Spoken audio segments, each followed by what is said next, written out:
Shalom Bapak Ibu dan Saudaraku sekalian, senang berjumpa kembali dengan Bapak Ibu dan Saudaraku. Kita masuk ke dalam persekutuan tengah minggu kita akan belajar firman Tuhan. Mari sebelum kita belajar firman Tuhan, kita berdoa.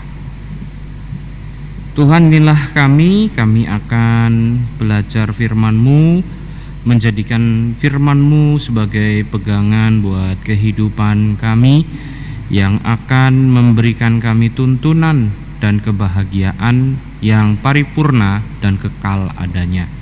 Oleh karena itu, tuntunlah baik kami yang mendengar, baik kami yang menyampaikan sabda firman ini, supaya hanya suara kebenaran firman Tuhan sajalah yang boleh ada pada saat ini. Terima kasih Tuhan. Amin. Bapak, Ibu, dan Saudaraku sekalian, minggu kemarin kita baru saja mengikuti kebaktian minggu yang membahas tentang gembalaku dan sahabatku, yaitu Tuhan. Di mana di dalam gembala dan sahabatku yang kita bersama gumulkan dalam kebaktian minggu, kita mencoba memahami bahwa Tuhan kita sebut sebagai gembala dan sahabat karena ada sesuatu yang sangat luar biasa yang dimiliki oleh Tuhan kita, yaitu tentang kasih-Nya yang luar biasa, yang merupakan kebutuhan daripada setiap kita. Kita hadir sebagai insan yang membutuhkan kasih. Nah, setiap orang di dunia ini bisa menyatakan kasih, tetapi kasih daripada semua orang itu bersumber daripada Tuhan. Dan setiap kita yang mengatakan diri sebagai gembala haruslah menjadi gembala yang berpatron kepada Tuhan yang penuh kasih itu. Pun kita tidak sebagai gembala, kita hadir sebagai orang biasa, kita diajak untuk memiliki hati gembala, hati yang penuh kasih kepada setiap orang. Itulah pergumulan firman Tuhan kita minggu kemarin. Hari ini kita akan tetap membahas tentang gembala juga, tapi berpadanan pada Mazmur 23. Mazmur 23 adalah mazmur yang sangat-sangat terkenal. Dibuat banyak lagu, versinya macam-macam. Ya, Bapak Ibu mungkin sebagai anggota GKI kita pernah menyanyikan lagu ini dalam 3 versi setidaknya. Versi populer, versi yang sesuai dengan kidung jemaat, dan juga versi daripada nyanyian Mazmur kita. Setidaknya ada 3. Nah, lagu ini sangat terkenal. Nah, kita tidak ingin hanya menjadikan Mazmur 23 ini sesuatu yang terkenal, yang sering kita nyanyikan, yang sering kita dengarkan, tapi tanpa memahaminya secara lebih dalam. Maka dalam pertemuan persekutuan tengah minggu kita saat ini, kita mencoba menelisik bagian per bagian dari ayat-ayat di Mazmur 23 ini, untuk kita mencoba memahami Mazmur 23 ini dalam gambaran si pengarang, yaitu Raja Daud, si pemazmur. Nah, oleh karena itu Bapak, Ibu, dan Saudaraku sekalian, mari kita mencoba mendalami firman ini. Mazmur 23 ayat 1 sampai 6, firman Tuhan berbunyi demikian. Mazmur Daud, Tuhan adalah gembalaku, tak akan kekurangan aku. Ia membaringkan aku di padang yang berumput hijau, Ia membimbing aku ke air yang tenang, Ia menyegarkan jiwaku, Ia menuntun aku di jalan yang benar oleh karena namanya. Sekalipun aku berjalan dalam lembah kekelaman, aku tidak takut bahaya, sebab Engkau besertaku, gadamu dan tongkatmu itulah yang menghibur aku. Engkau menyediakan hidangan bagiku di hadapan lawanku. Engkau mengurapi kepalaku dengan minyak, pialaku penuh melimpah. Kebajikan dan kemurahan belaka akan mengikuti aku seumur hidupku, dan aku akan diam dalam rumah Tuhan sepanjang masa. Nah, Bapak Ibu dan saudaraku sekalian, Mazmur 23 ini dapat kita bagi dalam beberapa bagian untuk mencoba mendalami secara penuh pengertian dan hikmat yang Tuhan berikan ketika Mazmur ini diciptakan, dituliskan oleh Daud. Pada bagian pertama kita simak dulu ayat yang pertama. Mazmur Daud, Tuhan adalah gembalaku, tak akan kekurangan aku. Nah, Bapak Ibu dan saudaraku sekalian, di ayat pertama ini kita mendapatkan pengakuan iman dari seorang Daud tentang pribadi Tuhan Yahweh. Ya, jadi di sini digunakan bukan kata Elohim tetapi Yahweh, yang langsung menuju kepada satu pribadi yang unik. Ya, kalau Elohim itu atau Allah adalah sesuatu yang merupakan predikat, tetapi Daud menyatakan pengakuan imannya tentang pribadi Tuhan yang unik, spesifik, yaitu Tuhan yang dikenal, yang memberikan namanya yaitu Yahweh. Nah, Tuhan dalam pengakuan iman Daud adalah pribadi yang dilihat sebagai gembala. Gembala merupakan sosok yang begitu akrab dan dikenal oleh Daud dan seluruh umat Israel secara umum. Sebagaimana kita sudah gumulkan dalam pertemuan kita kebaktian minggu, gembala adalah sosok yang begitu sangat-sangat esensial dan begitu sangat-sangat memiliki nilai yang penting bagi kehidupan Israel, berkaitan dengan banyak para tokoh-tokoh yang menjadi pemimpin Israel datang dari orang yang pertama-tama berprofesi sebagai gembala. Jadi bagi orang Israel dan juga Daud pada khususnya, Tuhan digambarkan sebagai gembala. Nah, Tuhan Yahweh, pribadi yang unik itu, dikatakan sebagai gembala yang penuh kasih kepada kawanan gembalaannya Israel. Dan di dalam segala keadaan ia tidak membiarkan gembalaannya, yaitu Israel, dalam keadaan kekurangan. Ia selalu menjadi pribadi yang tidak membiarkan kawanan gembalaannya berkekurangan, tidak pernah kekurangan. Jadi bagi Daud, ia mengaku Allah Israel, yaitu Yahweh, adalah pribadi yang penuh kasih, yang di dalam kasihnya itu tidak pernah membiarkan orang Israel kekurangan. Nah, bagaimana bisa ada pada kesimpulan dan pengakuan iman itu Daud mengatakan hal itu? Nah, itulah maka kita mencoba melihat bagian selanjutnya dari bacaan-bacaan firman Tuhan kita. Nah, Bapak Ibu dan saudaraku sekalian, dalam kehidupan yang kita alami ada dua keadaan kehidupan yang menjadi garis besar keadaan kehidupan kita, yaitu keadaan tenang yang merupakan keadaan normal sehari-hari, tidak ada apa-apa, biasa, rutin. Nah, itu keadaan tenang. Dan kemudian keadaan tegang, tension, yang tidak biasa, ya. Nah, di dalam keadaan yang tenang dan normal, Tuhan menjadi gembala yang tidak membiarkan orang Israel kekurangan dengan menjadi gembala yang menyediakan kebutuhan. Kebutuhan apa? Kebutuhan makan. Maka dikatakan ia membaringkan aku di padang yang berumput hijau. Lalu kemudian kebutuhan minum, ia membimbing aku ke air yang tenang. yang boleh aku minum tidak terhanyut ataupun tidak tersedak ketika aku minum. Lalu kemudian kebutuhan apa lagi selain makan minum? Dia juga menjadi gembala yang menyediakan kebutuhan psikis. Maka di ayat yang ketiga dikatakan ia juga menyegarkan jiwaku.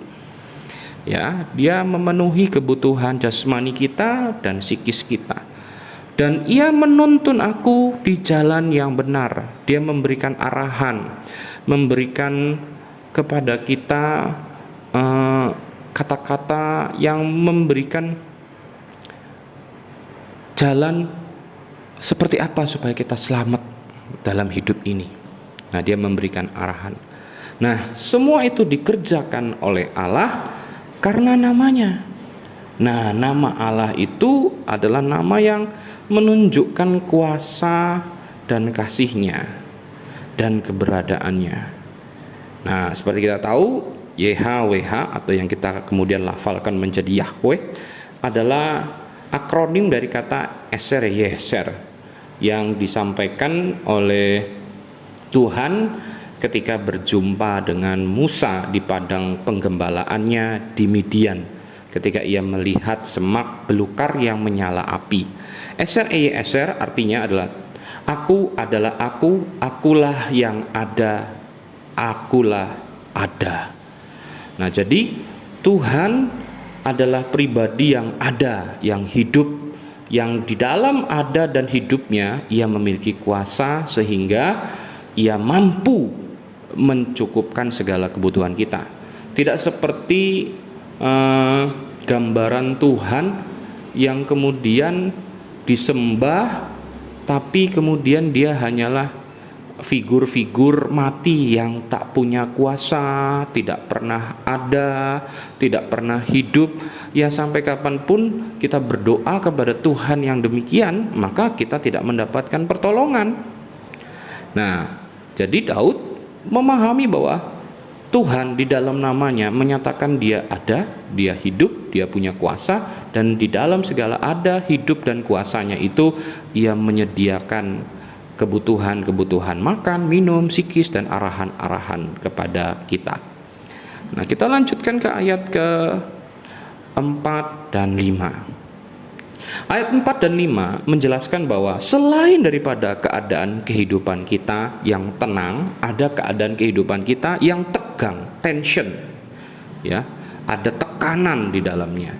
Nah, yang pertama di ayat yang keempat, keadaan menegangkan yang ada tekanan adalah ketika kita menghadapi jalan kekelaman, atau dalam bahasa yang lebih tepatnya jalan maut, ancaman kematian. Ya, di dalam ancaman kematian yang kita songsong, yang Tuhan perbolehkan kita alami, Tuhan menolong kita dengan menggunakan gada dan tongkatnya. Nah, gada adalah senjata untuk memukul dan mengusir musuh. Ya, nah, jadi di dalam kematian yang menyerang kita, maka Tuhan menjadi pribadi yang mengusir, memukul, mengalahkan kematian itu. Nah, karena kita juga paham, Bapak Ibu dan Saudaraku sekalian, Yesus Kristus hadir di dunia ini, mati di kayu salib untuk membawa kita tidak mengalami kematian kekal. Setiap orang pasti mati, tapi setiap orang mati di dalam Tuhan, ia sesungguhnya tidak mati, tetapi ia melanjutkan kehidupan dalam kekekalan bersama dengan Tuhan. Ada sebuah harapan, ada sebuah iman, ada sebuah keadaan yang akan kita terima. Jadi di sana kita memahami bahwa ketika kita menjelang kematian pun, maka kematian itu tidak akan membuat kita binasa.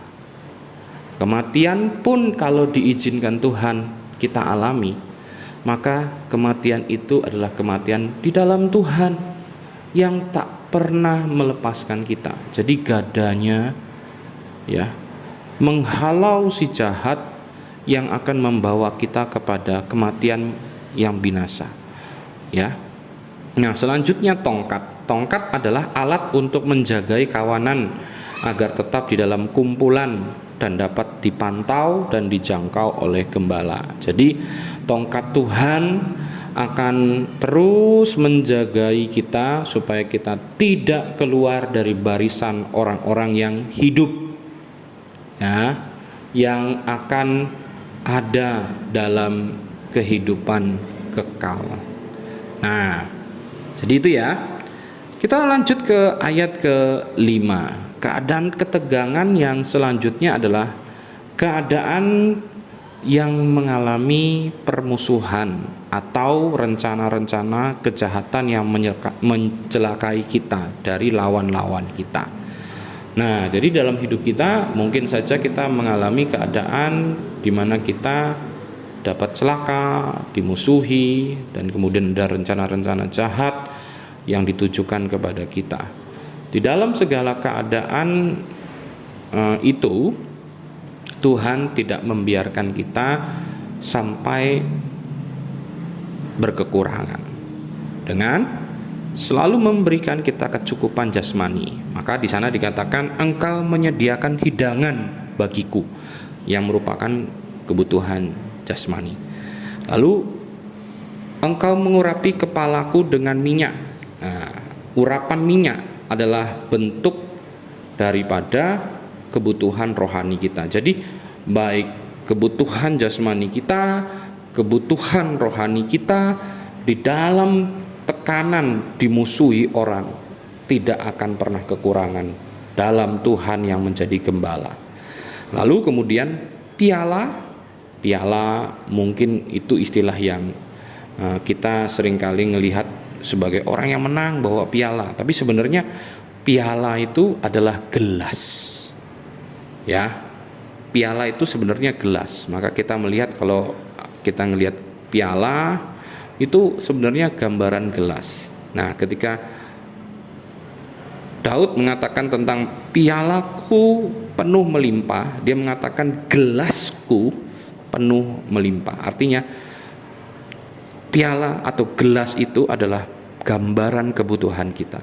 Kebutuhan kita akan tercukupi walau di tengah-tengah ancaman musuh yang akan mencelakai kita. Nah, ayat yang ke-6, kebajikan dan kemurahan belaka mengikuti aku seumur hidupku. Nah, karena pemeliharaan Tuhan yang luar biasa dalam keadaan tenang ataupun tegang itu, maka selalu kita merasakan adanya kebajikan dan kemurahan. Dan itu terjadi seumur hidup, bukan terjadi pada masa muda kita, lalu di masa tua kita Tuhan biarkan kita karena sudah tidak berguna lagi. Ketika kita memahami seumur hidup, maka penggembalaan Tuhan, hadirnya Tuhan, kecukupan yang datang daripada Tuhan, itu Tuhan sediakan secara kontinu. Ada, terus ada, dan akan selamanya ada. Everlasting, continue dan everlasting, selamanya ada. Dan oleh karena itulah, maka tidak menjadi rugi untuk menjadi orang yang selalu diam dalam rumah Tuhan sepanjang masa. Nah, Bapak Ibu dan Saudaraku sekalian, rumah Tuhan sepanjang masa ini dapat diartikan sebagai sebuah tempat, tapi sebagai sebuah hadirat juga. Jadi jangan hanya berkata bahwa karena Tuhan itu baik, maka aku mau diam di dalam rumah Tuhan dalam bentuk tempat sepanjang masa. Enggak juga begitu. Sebab ada masa di mana Daud tidak melihat rumah Tuhan itu dia dirikan. Di zaman Salomo lah rumah Tuhan, yaitu bait Allah itu baru berdiri. Jadi ketika Daud mengatakan ini, ini tidak hanya melulu berkaitan soal tempat, tetapi soal hadirat. Sehingga Daud mau berkata bahwa tidak ada ruginya aku berlindung kepada Tuhan dan selalu menemukan hadirat Tuhan dalam hidupku. Jadi tidaklah rugi kita mempunyai hubungan yang intim dengan Tuhan dan merasakan hadirat Tuhan dalam hidupku. Jadi jangan sampai kita bosan-bosan untuk selalu mengusahakan hidup yang intim dengan Tuhan dan selalu ingin merasakan hadirat Tuhan melalui doa, melalui pembacaan firman, melalui kita bermazmur, memuji Tuhan, merasakan selalu hadirat Tuhan, membangun keintiman dengan Tuhan. Sebab dengan hubungan yang erat itulah maka kita selalu boleh melihat pertolongan Tuhan. Ya. Nah, itu yang bisa saya sampaikan dari Mazmur 23 ini, supaya kita bisa memahami sudut pandang daripada Daud ketika ia membuat nyanyian atau Mazmur 23 ini.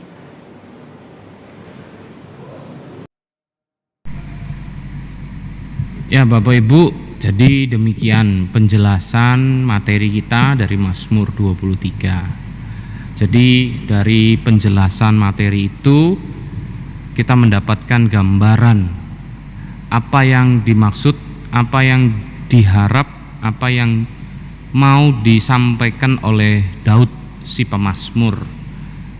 Dalam hal ini ketika kita mencoba mendalami Mazmur 23-nya. Nah Bapak Ibu, dari sana kita mencoba mendekatkan firman ini kepada kenyataan hidup kita.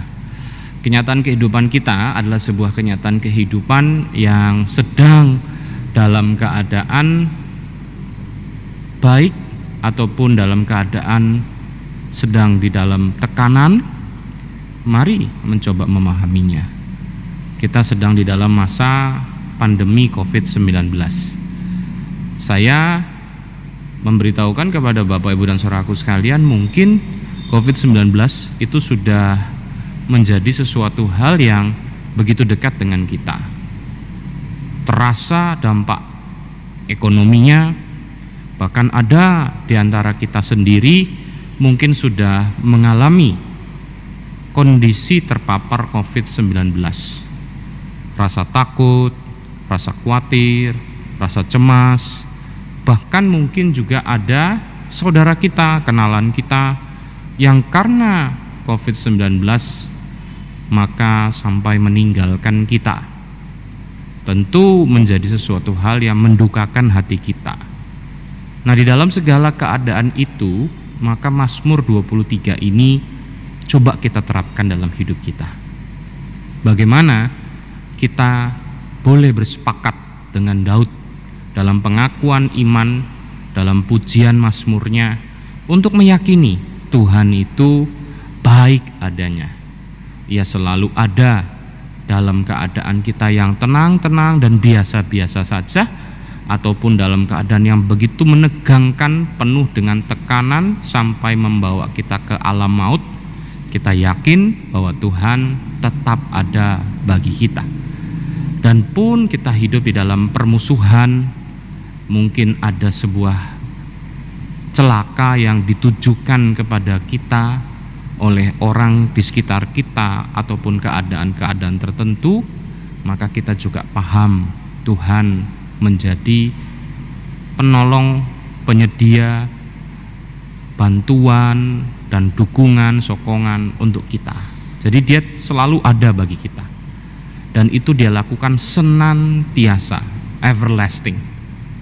Nah, mari jangan hanya menyanyikan lagu itu, jangan hanya membaca mazmur ini, tetapi menghidupi mazmur ini, bahwa Tuhan adalah betul-betul gembala hidup kita.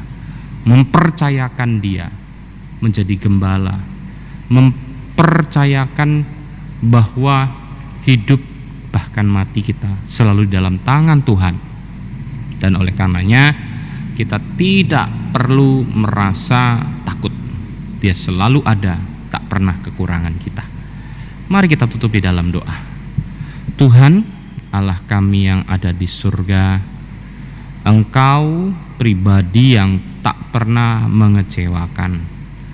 Kami mencoba untuk melihat karya-karya Tuhan di tengah hidup keseharian kami, ataupun di dalam tekanan-tekanan pergumulan kami.